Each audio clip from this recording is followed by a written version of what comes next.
महापालिकेने काही वर्षांपूर्वी ठाणेकरांसाठी दुचाकी रुग्णवाहिका दुचाकी रुग्णवाहिका उपलब्ध केल्या होत्या।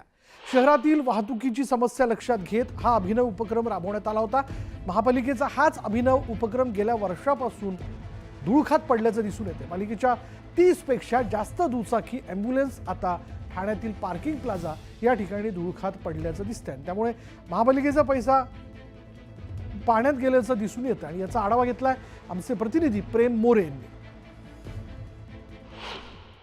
रुग्णवाहिका जीवनदान देणारी ठरते असं म्हटलं जातं। त्याच अनुषंगाने स्मार्ट ठाणे महानगरपालिकेने ठाणेकरांसाठी दुचाकी ॲम्ब्युलन्स सेवा जी आहे ती सुरू केलेली पाहायला मिळत होती। परंतु सद्यस्थिती आपण जर पाहिलं तर ठाण्यामध्ये ह्या रॅपिड रिस्पॉन्स ॲम्ब्युलन्स सेवा सुरू झाल्यानंतर सर्वसामान्य ठाणेकरांना दिलासा वाटला होता।